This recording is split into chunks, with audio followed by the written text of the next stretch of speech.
Hola, estudiantes. ¿Cómo estáis? We are at the end. Are you guys excited? Yeah, it is time to have a good time. I'm going to give you a few notes and examples of what to expect on the final exam. So let's start. I feel very good. You made it this far. Just go ahead and continue until the end, and everybody is going to be just fine. El examen final. Here we are. Spanish exam preparation. Let's see what we have here. Here's a list of what you can expect on the exam. It's all of the things that you see on your notes and on your study guide, such as reflexive verbs, the verbs that actually end with an SE, okay? Irregular IR verbs in the preterite, we'll get into that. The preterite tense of ser and ir, which have the exact same conjugation. Gustar, and verbs like gustar. Saber versus conocer, comparisons of equality. Okay, now it's mostly fill in the blank, but you do have about 10 or 11 multiple choice, and you will write out 5 sentences using comparisons of equality. And I'll take you through that, and you can also see it on things that you've already done. All right, moving right along. Okay, first, let's take a look at reflexive verbs. Remember, the reflexive verbs end with se, se. When conjugating, the se will become one of the 6 pronouns, me, te, se, nos, o, se, depending upon your subject, and will precede, it'll come before the verb form. So, for instance, right here, look at the example. Yo lavarse la cara con un jabón especial. I wash my face with a special soap. Okay, remember, reflexive verbs are something you do to or for yourself. So most of the things that you do in the morning like washing your hands, your face, taking a bath, taking a shower, brushing your teeth, combing your hair, brushing your hair, all of those things are reflexive verbs. So what we have here, you'll notice that this is a reflexive verb. If you take a look, you'll see the SE onto the end of lavar. Okay, so the first thing is that you would have to do something with this SE. You can't just pretend that it's not there. You will drop it just like we do the AR, ER, IR. But what you're going to do is, since your subject is yo is first person, singular, so that se will become me. Okay, so now you've taken care of that. Now you have to drop the AR like we have been doing this entire time. Okay, so we're going to drop the AR. Sorry about that, I really didn't mean to do that. I meant to hit the home button so that I could get here and just kind of show you, you drop this, you drop your AR. So you're going to end up dropping all of those things eventually. Okay? If you see here. Okay, that's what you have. So you have your LAV. And then what you're going to do is you're simply going to add an O, because yo is first person singular, and your present tense ending in first person singular is simply an O. So you have me lavo, and that is your final answer. Isn't that beautiful? Okay, I don't think you have a problem with that. So it's me lavo. Pay special attention to this particular example. Hint, hint. Okay? All right. So let's move right along. The preterite tense of IR verbs. Most IR verbs have an E to I or an O to U stem change, but this only takes place in third persons, singular and plural.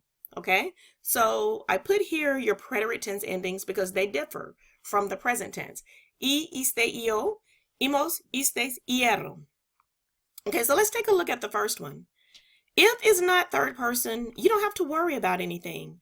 Only when you're in third do your E's go to I's or your O's to U's. So look at the very first one, yo pedir.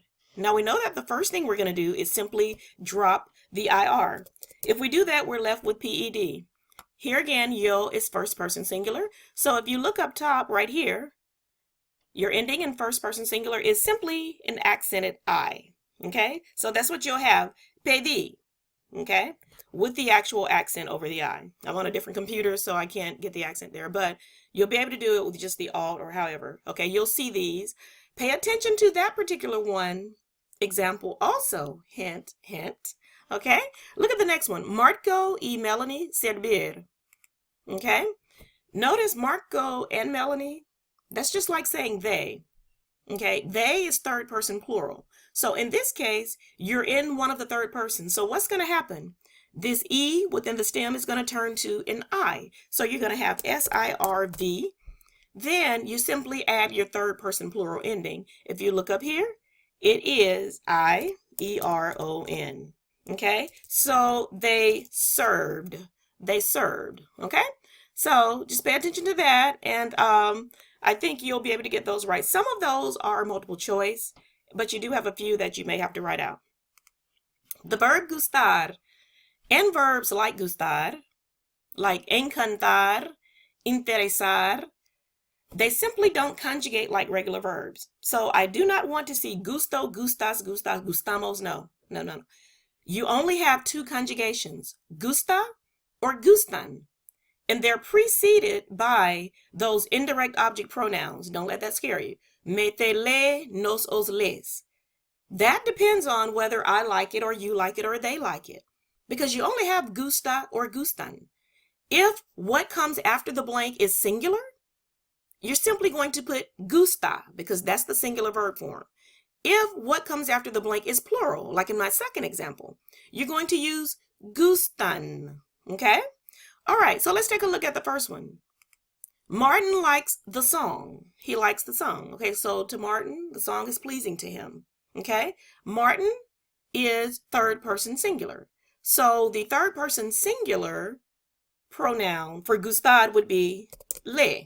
Okay, now we just simply use gusta or gustan. That depends upon what comes after the blank. After the blank, you simply see canción, which is the word for song. So you only have one song, so you're simply going to put the third person singular form because you only have one song. So it's le gusta, okay? He likes the song. All right, I like beans, okay? To me, the beans are pleasing. All right, let's take a look. A mí, to me, I like the beans. All right, a mí, talking about me, that's first person singular. Okay, so you're simply going to put me as your indirect object pronoun, and then you simply look at the beans. In this case, frijoles is plural, so you're going to use the third person plural form, which is gustan. Okay, hopefully that makes sense. The first part of your answer agrees with the subject. You're going to go backwards like this. Okay. The second part of your answer agrees with the object, what comes after the blank, okay? So that's what you have. Pay special attention to, let's see, that second example, I kind of like that one. Hint, hint, okay? Now, moving right along, let's see, the preterite of ser and ir. This is not a hard section at all. So if you see instructions telling you to fill in the blanks with the correct preterite tense form of ser or ir, you know to look for the FU words, okay? That sounds a little funny. Okay. Fui, fuiste, fue. Fuimos, fuistes, fueron. Okay. Fui can mean I went, or it can also mean I was, because ser and ir both have the same conjugations. But the good thing for the exam, you don't have to determine whether or not it's went or was. You just simply need to make it agree with the subject. Okay. Let's take a subject here. Ellos, blank, a México el año pasado. They went to Mexico last year. Ellos is third person plural. As long as you keep up with the persons and you've done that all throughout this semester, everything else you're able to make your judgment and fill everything in correctly because that's where it all forms. Okay, so there you have it. Ellos fueron a México el año pasado. Okay, so if it says preterite of ser or ir, you're looking for those FU words. Okay. All right. Saber versus conocer. This is like my favorite Spanish lesson of all times. Both of these verbs mean to know. But there are times when saber is used and other times when conocer is used. Saber is basically to know factual information or to know how to do something. Conocer is to know people or to be familiar with a place.